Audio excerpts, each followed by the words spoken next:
하겠습니다. 저를 한번 따라해 주시기 바랍니다. 장래에 어떤 일이 일어날지 몰라도 하나님 안에서 살아갑시다. 아멘. 그러면 성공하는 거예요. 우리 옆 사람에게 한번 얘기해 주시겠어요? 장래에 어떤 일이 일어날지 몰라도 하나님 안에 있으면 성공하는 인생입니다. 오늘 참 잘 오셨습니다. 자, 손을 이렇게 드시고 앞뒤 좌우에 환영합니다. 뒤도 보시고 옆도 보시고 잘 오셨습니다.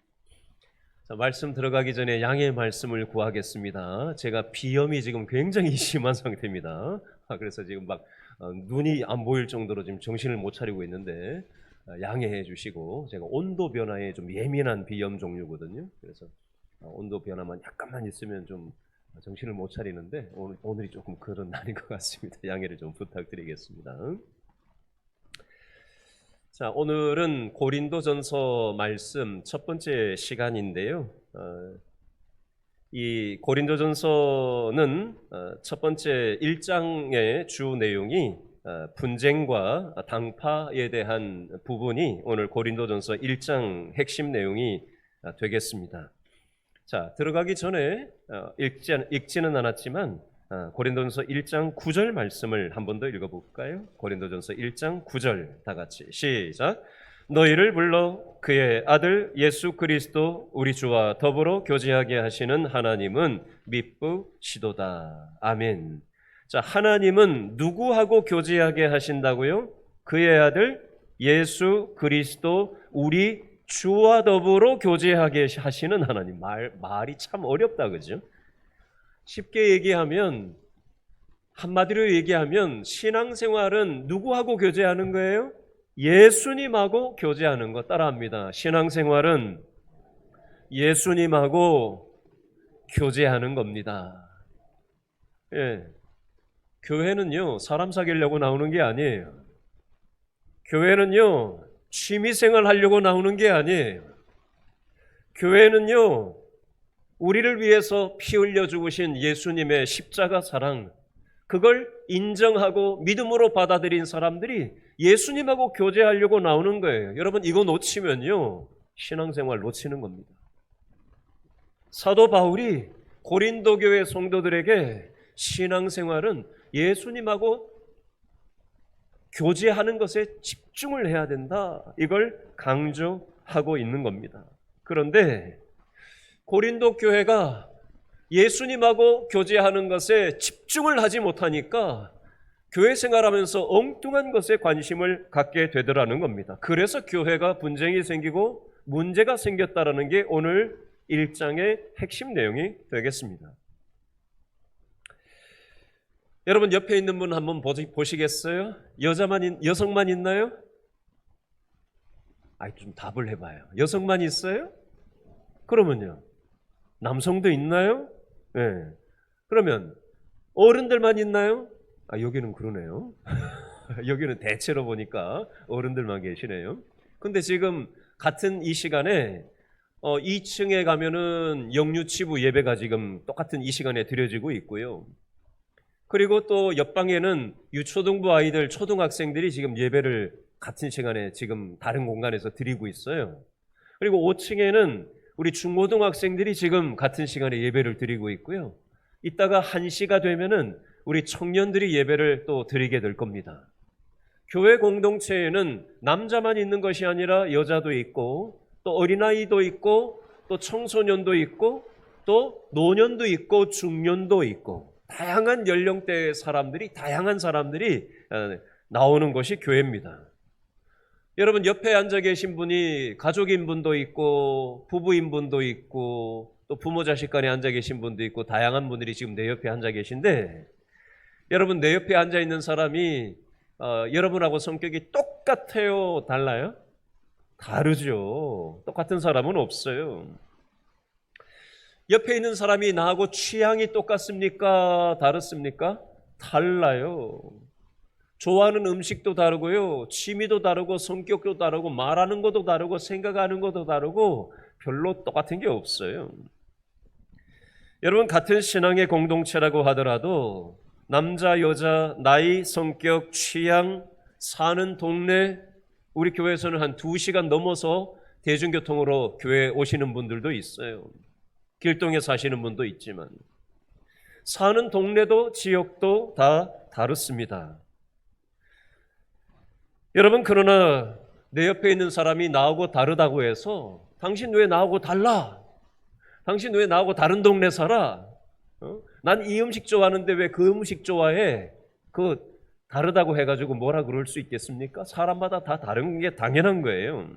그러면 어떻게 해야 되나? 따라합니다. 차이를 인정하고 존중하면서 살면 됩니다.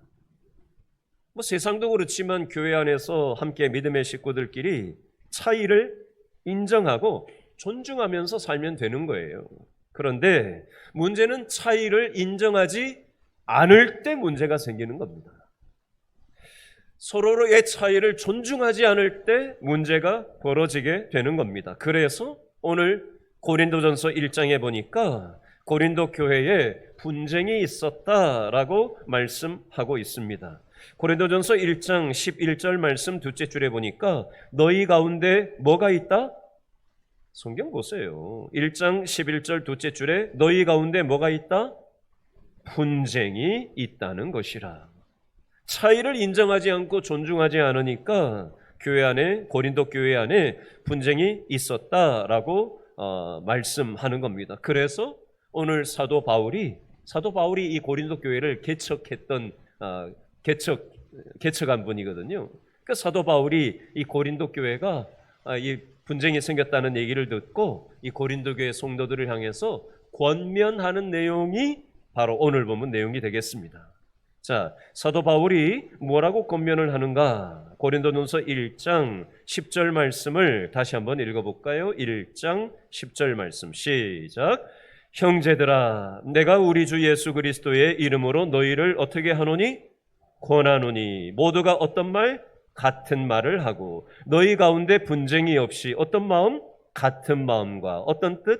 같은 뜻으로 온전히 합하라. 너희를 권한다라는 것은 이 고린도교 교인들을 권면한다라는 내용이고요. 고린도 교회 당신들이 같은 말을 하고 같은 마음을 갖고 같은 뜻을 가지고 분쟁이 없이 하나가 되어 교회 생활을 했으면 좋겠다라고 권면하는 내용이 되겠습니다. 자, 이 10절 말씀에 제일 앞에 어떤 단어로 시작을 하지요? 10절 말씀 제일 앞에 어떤 단어? 누구더라? 형제들아. 11절도 똑같은 패턴으로 되어 있네요. 11절은 뭐라고 시작해요? 네, 형제들아. 한글 성경에는 형제들아 라고 되어 있는데 영어로는 brothers and sisters, 형제들아, 남성과 여성을 동시에 얘기하고 있어요. 이걸 한글 성경에는 그냥 형제들아 이러면 남자들한테만 하는 얘기처럼 느껴지는데 영어만 봐도 남자, 여자 동일하게 같이 형제자매들아 이런 뜻인데 번역이 어떻게 형제들아로 되다 보니까 마치 남자들한테만 하는 얘기처럼 보이지만 그게 아니에요. 남성이든 여성이든 교회 안에 있는 어린아이든 또 노년이든 중년이든 또 입맛이 다르고 생각이 다른 사람이든 모든 성도들을 통칭하는 표현이라고 이해하시면 되겠습니다. 사도 바울이 기록한 성경은 고린도 전서만 쓴 게 아니에요. 고린도 후서도 썼고 수많은 신약 성경의 많은 말씀을 사도 바울이 썼는데 이 바울이 쓴 이 편지에 보면 29%가 이 형제들아라는 표현이 고린도 전서에 집중적으로 형제들아라는 표현이 굉장히 많이 나와요. 왜 그러냐면요, 고린도 전서를 중심으로 한 이 고린도 교회 성도들이 예수님의 피값으로 하나가 된 형제자매들끼리 분쟁을 하고 어려움에 빠져 있었기 때문에 이것을 일깨워 주려고 의도적으로 형제들아, 우리는 한 형제다라고 하면서 이렇게 표현을 하고 있는 것입니다. 분쟁이 없어야 되고 교회가 온전히 합해져야 된다. 그러기 위해서는 따라합니다. 같은 말, 같은 마음, 같은 뜻을 가져야 합니다. 오늘 설교 제목이죠. 같은 말, 같은 마음, 같은 뜻을 가져야 된다. 자, 이 중에서 첫 번째, 같은 말에 대해서 먼저 생각을 해보겠습니다. 성도들끼리 같은 말을 하라는 것은 요 사람이 하는 말을 토시 하나도 안 빼고 그대로 옆에 있는 사람이 하라는 말을 하는 걸까요? 앵무새같이 그대로 얘기하라는 걸 얘기하는 걸까요? 그 뜻이 아니에요. 서로의 차이를 인정하면서도 공동체 전체의 조화를 생각하는 같은 말을 해야 된다라는 의미가 되겠습니다. 예를 들면 이렇습니다. 자, 지금 우리 예루살렘 찬양대가 여기 지금 앉아 있는데요. 지금 찬양대가 지금 그냥 겉으로 보기에는 물론 남성과 여성으로 이렇게 구분해서 앉아 있는 것 같지만 똑같은 찬양곡을 하는데 다른 소리를 냅니다. 이 중에서 보면은 남성들 같은 경우는 갑자기 생각이 안 나네. 뭐가 있죠? 테너, 감사해요. 테너도 있고 베이스도 있고, 아이고 감사해요. 자, 또 여성들 같은 경우는 뭐가 있죠? 아이고 감사해요. 소프라노가 있고 또 엘토가 있어요. 여러분 이거 4개 있는 거 다 아시죠? 그렇죠? 그리고 또 이걸 더 전문적으로 하면 1소프라노, 2소프라노 나누기도 하고 더 세밀하게 나눌 수도 있어요. 어쨌든 똑같은 찬양곡을 하지만 각자의 그런 맡은 역할이 다르기 때문에 다른 어떤 소리를 내는 겁니다. 그러면 다른 찬양대인가요? 그게 아니죠. 같은 찬양대예요. 예루살렘 같은 찬양대예요. 근데 역할이 다른 겁니다. 각자의 소리를 내는 거죠. 그러나 각자의 소리를 통해서 이게 조화를 이룰 때 합창이 되는 겁니다.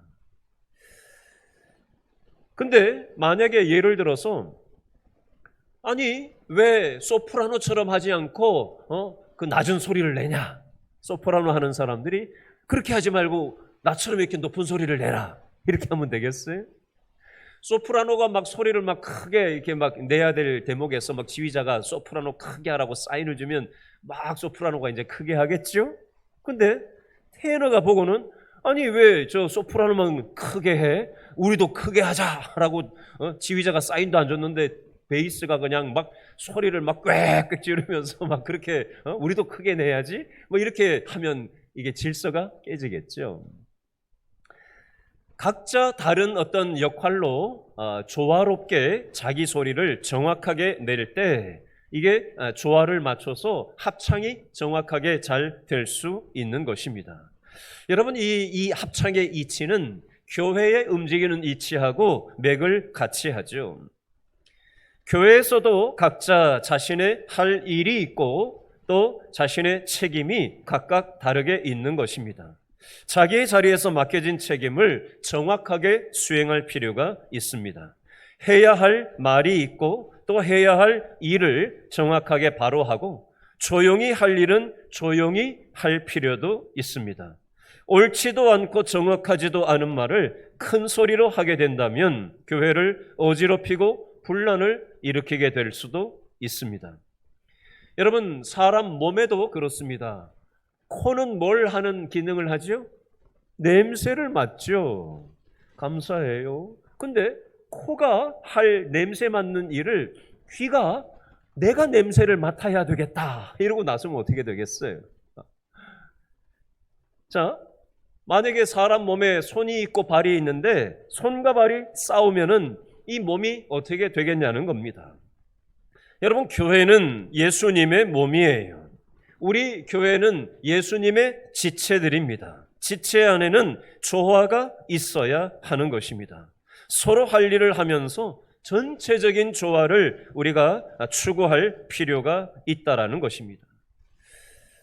여러분 두 번째 10절 말씀에 같은 마음이라는 표현이 나와요. 교회가 하나 되려면 같은 마음을 가져야 되는데 이 같은 마음은 어떤 마음이냐면요. 자, 저를 한번 따라 하시죠. 예수님의 마음.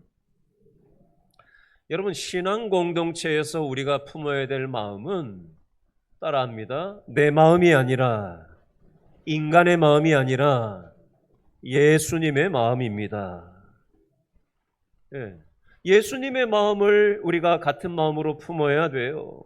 내 마음대로 무언가를 하려고 들면 안 되는 것입니다.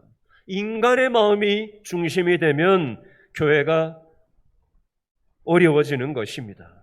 예수님을 믿는다고 하면서 예수님을 내 마음에 모셨다고 한다면, 예수님을 믿는다고 한다면 예수님이 원하시는 마음을 우리가 같이 품어야 된다는 거예요. 그런데 예수님이 내 마음에 아무리 찾아봐도 없고 인간적인 마음, 내 마음대로 태도를 취한다면 교회에 분란이 일어날 수 있다라는 것입니다. 세 번째, 저를 따라 하시죠. 같은 뜻을 품어야 되는데 이 같은 뜻이라는 것은 다른 말로 하면 목적이라는 단어로 바꿀 수가 있습니다. 같은 뜻을 다른 말로 하면 따라합니다. 같은 목적을 가지고 신앙생활을 해야 된다는 겁니다. 여러분, 신앙생활을 할 때 너희는 먼저 그의 나라와 그의 의를 구하라 라는 성경 말씀이 있어요. 하나님의 나라와 하나님의 의라는 같은 목적을 가지고 신앙생활을 하는 곳이 바로 교회 공동체입니다. 나 자신의 나라와 나 자신을 위해서 신앙생활하는 게 아니에요. 다른 말로 예를 들면 이렇습니다. 교회를 이용해서 내 자신의 이득을 취하려고 한다든지 이건 같은 뜻, 같은 목적일 수 없는 거죠. 교회를 통해서 내가 높아지려고 한다든지 세상에서 맺힌 한을 교회에서 풀어보려고 한다든지 세상에서 발휘해보지 못한 힘을 교회에서 힘을 쓰려고 한다든지 이것은 같은 목적일 수 없는 겁니다. 하나님이 원하시는 목적일 수 없는 거예요. 내 뜻, 내 목적을 위해서 교회를 이용하려고 하는 태도라는 것입니다. 바로 이때 교회에서 분쟁이 일어나게 되는 것입니다. 여러분, 우리는 오늘 말씀처럼 고린도전서 1장 9절 말씀처럼 우리는 누구하고 교제하는 거예요? 예수님하고 교제하는데 집중하는 신앙생활을 해야 되는 것입니다. 저는 요즘 최근에 제가 한번 설교할 때 이 말씀을 어디서 했던 적이 있는데요. 최근에 우리 교회 세가족으로 등록하신 분하고 얼마 전에 대화할 일이 있었어요. 근데 이분이 성경을 읽으면서 하나님을 알아가려고 하는 그 순수한 마음을 가지고 저에게 질문을 하고 또 그런 고민을, 믿음의 고민을 나누는 걸 듣고는 제가 이렇게 얘기했어요. 저는 우리 성도님, 이제 교회 나온 지 얼마 안 된 우리 성도님의 그 순수하게 하나님을 알고 싶어 하시는 그 마음을 이렇게 얘기를 들으면서 제가 배웁니다 라고 제가 말씀드렸던 적이 있어요. 오늘 이 시간에 그분이 앉아 계신 이곳에 계신데요. 여러분, 우리 신앙생활은 하나님하고 교제하는 거예요. 예수님하고 교제하는 겁니다. 말씀을 통해서, 기도를 통해서 하나님하고 교제하는데 집중하는 것이 순수하고 행복한 신앙생활일 수 있는 것입니다. 그런데 교회 생활을 자꾸 오랫동안 이렇게 저렇게 하다 보면 예수님과 하나님과 교제하는데 집중을 해야 되는데 자꾸 사람들의 말이나 사람들의 행동이나 사람들의 행동을 보면서 자꾸 이렇게 저렇게 신경을 쓰게 되면 우리의 신앙을 잃어버리기가 쉽습니다. 그러므로 오늘 사도 바울이 고린도전서 1장 9절을 통해서 우리에게 권면하는 겁니다. 신앙생활은 하나님과 교제하는 거다. 예수님과 교제하는 거다. 사람 보고 신앙생활하는 게 아니다. 사람에게 끌려다니는 것이 아니라 예수님과 친밀하게 교제하는 신앙생활을 해야 된다. 사도 바울이 오늘 그걸 강조하는 것입니다. 여러분, 고린도 교회에는 바울파, 아볼로파, 게바파, 그리스도파로 나뉘어져 있었습니다. 그 내용이 고린도전서 1장 12절 말씀에 나오는데 한 번 더 읽어볼까요? 1장 12절 말씀 다 같이 시작. 내가 이것을 말하거니와 너희가 각각 이르되 첫 번째 나는 바울에게, 두 번째 나는 아볼로에게, 세 번째 나는 게바에게, 네 번째 나는 그리스도에게 속한 자라 한다는 것이니. 여러분, 신앙생활 하다 보면 여러분, 우리는 사람이기 때문에 하나님은 눈에 보이지가 않아요. 그래서 사람이 이렇게 자꾸 눈에 들어올 때가 있어요. 사람의 말이나 사람의 어떤 행동이나 그런 것들이 우리 앞에 이렇게 자꾸 보일 때가 있어요. 고린도 교회도 그랬나 봐요. 그래서 지금 12절에 나오는 첫 번째 나는 바울에게라는 것은 고린도 교회를 설립했던 설립자가 바울이었거든요. 그러니까 설립한 이 바울, 나는 바울이 좋아, 뭐 이런 거죠. 설립자인 바울이 좋아, 바울이 내 편이야, 난 바울 편 할래, 뭐 이런 거예요. 두 번째는 아볼로, 나는 아볼로가 좋아. 왜냐하면 아볼로가 성경을 참 잘 가르쳤거든요. 성경 지식이 아주 대단했거든요. 바울은 말이 좀 어설펐어요. 저렇게 말 못하는 사람보다 나는 성경 지식이 많고 저렇게 잘 가르치는 아볼로가 좋아. 나는 아볼로 편 할래. 이 또 일부의 사람들은 또 아볼로 편인 사람들이 있었어요. 세 번째, 나는 게바, 베드로입니다. 베드로. 나는 베드로가 좋아. 베드로 편을 할래. 뭐 이렇게 된 거죠. 네 번째, 나는 그리스도. 나는 그리스도 편을 할래. 예수님 편을 할래. 하면서 똑같은 한 교회인데 어떤 사람은 설립자인 바울 편, 어떤 사람은 잘 가르치는 아볼로 편, 어떤 사람은 베드로 편, 어떤 사람은 그리스도 편. 교회가 이렇게 나뉘어져 있는 겁니다. 여러분, 교회는 하나인데 네 편, 내 편이 어디 있어요? 우리는 하나님 편이라야 되는 겁니다. 하나님 편. 그죠? 근데 이게 사람에 따라서 자기 입맛에 따라서 이렇게 나뉘면 교회가 혼란스러워지는 겁니다. 이 소식을 듣고 바울이 너희 가운데 분쟁이 있다라고 하면서 같은 말, 같은 마음, 같은 뜻으로 하나가 돼야 된다라고 권면하면서 이렇게 세 가지 질문을 하는데 뭐라고 질문을 하느냐? 13절에 보면은 바울이 세 가지 질문하는 질문 내용이 나와요. 13절을 읽어볼까요? 다 같이. 첫 번째 질문 13절 시작. 그리스도께서 어찌 나뉘었느냐? 두 번째 질문, 바울이 너희를 위하여 십자가에 못 박혔느냐? 세 번째 질문, 바울의 이름으로 너희가 세례를 받았느냐? 바울이 이 세 가지 질문을 고린도 교회 성도들에게 세 가지 질문을 하는 거예요. 13절 첫 번째 어떤 질문을 했다고요? 그리스도께서 어찌 나뉘었느냐? 교회가 다 예수님 안에 우리는 속한 사람들인데 바울 편이 어디 있고 아볼로 편이 어디 있고 게바 편이 어디 있냐? 우리는 다 예수님 안에서 하나다. 이건 잘못된 거다라고 지금 바울이 첫 번째 질문을 하는 거고요. 두 번째, 바울이 너희를 위하여 십자가에 못 박혔느냐? 질문하는 거예요. 여러분, 바울이 이 고린도 교회 성도들을 대신해서 십자가에서 못 박혔습니까? 누가 우리의 죄를 위해서 십자가에서 못 박히셨죠? 예수님이 우리를 위해서 십자가에 못 박히셨잖아요. 바울이 십자가에서 대신 못 박힌 게 아니잖아요. 그렇죠? 그러므로 우리 소속은 바울 소속도 아니고 아볼로 소속도 아니고 베드로 소속도 아니고 우리는 예수님께 소속된 한 형제 자매다라는 것을 깨닫게 질문을 하는 겁니다. 세 번째, 바울의 이름으로 너희가 세례를 받았느냐라고 질문을 하는 거예요. 여러분, 어느 교회에서 어느 목사님 집례로 여러분들 세례를 받으셨어요?